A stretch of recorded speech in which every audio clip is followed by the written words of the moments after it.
Nigeria, a name carried by over 200 million people today. But here's the shocking part. Most Nigerians don't know who named the country. It wasn't an African leader. It wasn't a council of elders. It wasn't even someone who lived here. It was a British journalist and a single newspaper article in 1897 that changed the identity of millions forever. This is how Nigeria got its name.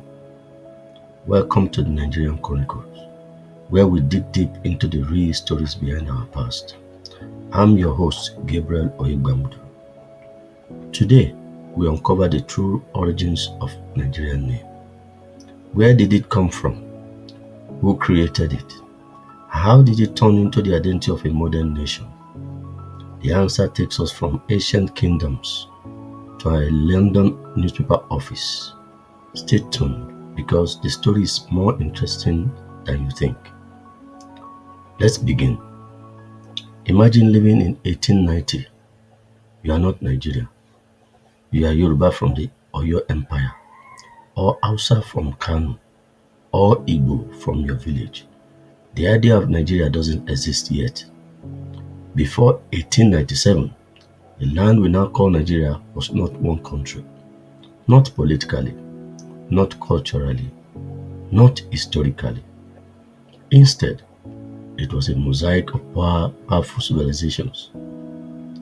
In the northern region, the Sokoto Caliphate dominated huge territories along the ancient Benin Empire and the Kano Emirate.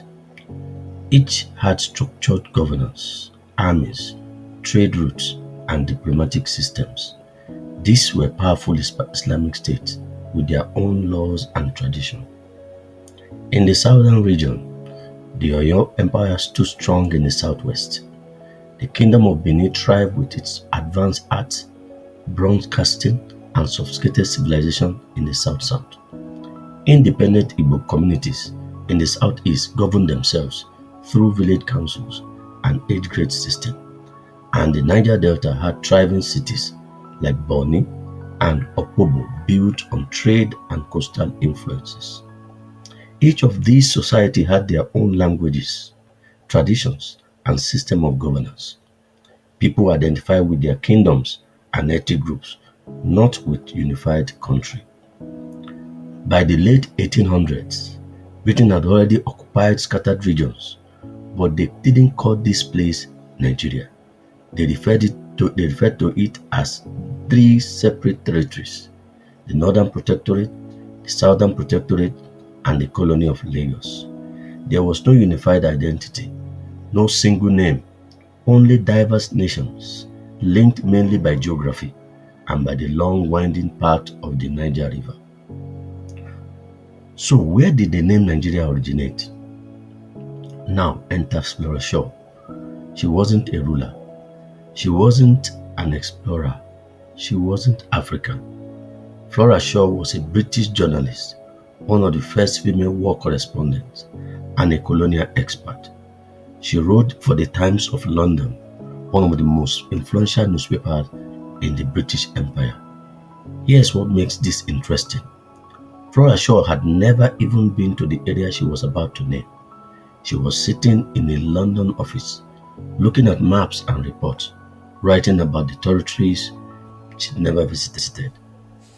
On January 8, 1897, her article was published in the Times. In it, she complained that calling the region Royal Niger Territories or the Niger Protectorates were long, clumsy, and inefficient for British administration.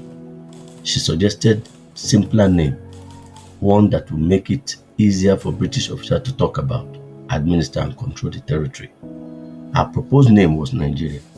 For sure, this was practical, but for millions of Africans, it became an identity they never asked for.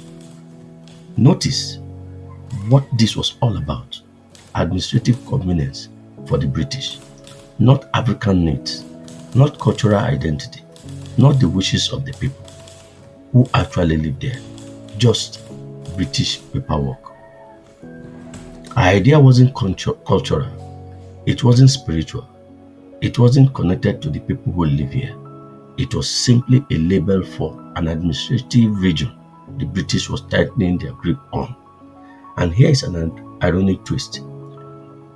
Flora Shaw later married Lord Frederick Lugard, the British colonial governor who would eventually unite Nigeria in 1914.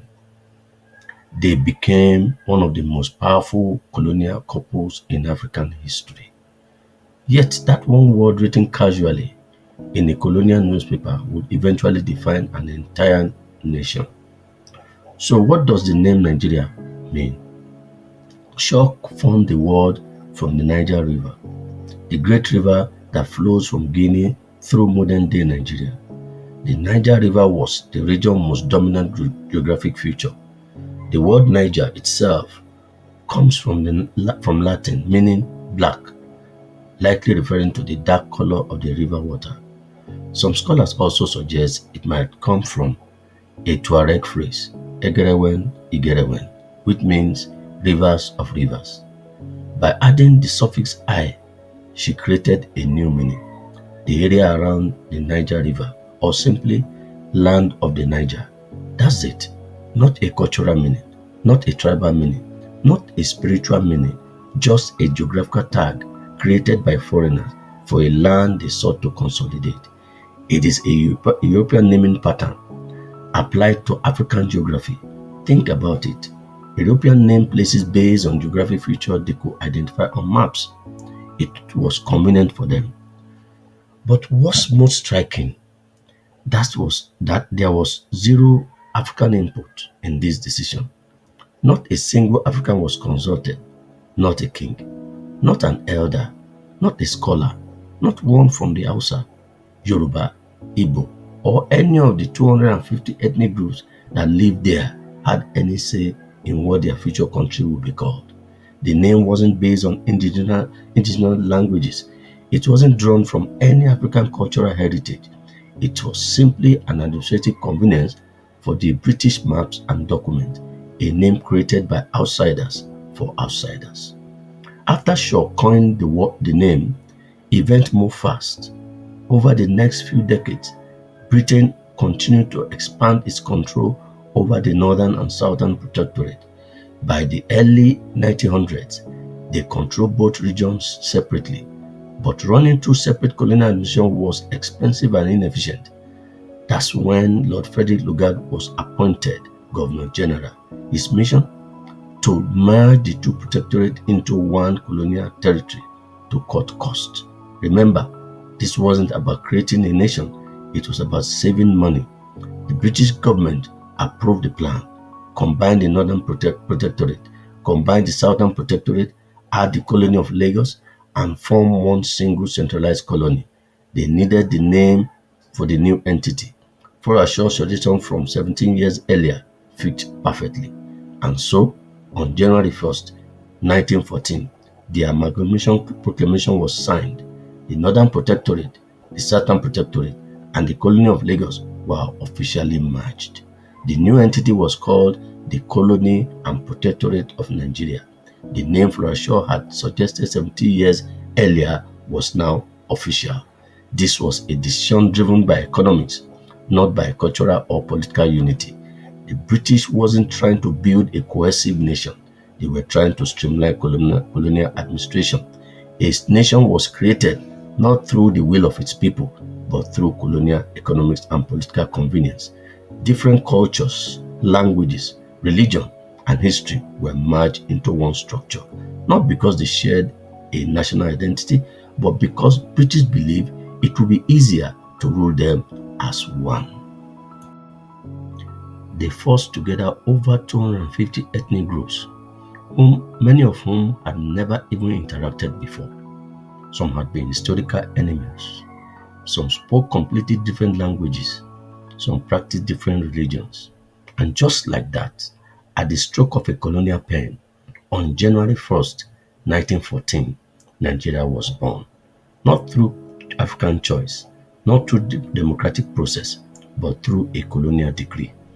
Over 250 ethnic groups woke up that morning as Nigerians, whether they liked it or not. This moment marked the birth of modern Nigeria. So why does this matter today? Because the story of our name reveals the foundation of our unity and our challenges. Understanding how Nigeria was named help us understand why building Nigerian unity has been so challenging. Nigeria wasn't born from negotiation or shared identity. It was born from administrative convenience. And its name came from someone who never belonged to the land. We are still living with the consequences of decisions made in London over 120 years ago. And here is the irony. The woman who named Nigeria, Flora Shaw, never lived here. She never walked our street. She never spoke our languages. She never experienced our cultures. Yet her words stuck. Ironically, a foreign journalist shaped the national identity of the largest black nation on earth. But here is the thing. A name given by outsider doesn't define who we are. Understanding this history doesn't weaken us. It empowers us. It reminds us that Nigeria is still writing its true identity. One built not by colonizers, but by its people. Nigerians are defining what Nigeria means every single day through our culture, our resilience, our diversity, and our determination. We didn't choose the name, but we are choosing what it means. Thank you for watching the Nigerian Chronicles, Facing Facts. If this video helped you understand Nigerian better, hit that subscribe button and turn on notifications so you don't miss the next one. Our next video dives even deeper. Why the British amalgamated Nigeria in 1914. What was really behind that decision? You won't want to miss it. Before you go, here's a question for you. If Nigeria had been given the chance to choose our own name at independence in 1960, what do you think we should have called our dear country? Drop your ideas in the comment below. I love to hear your thoughts. Thanks for watching. I see you in the next video.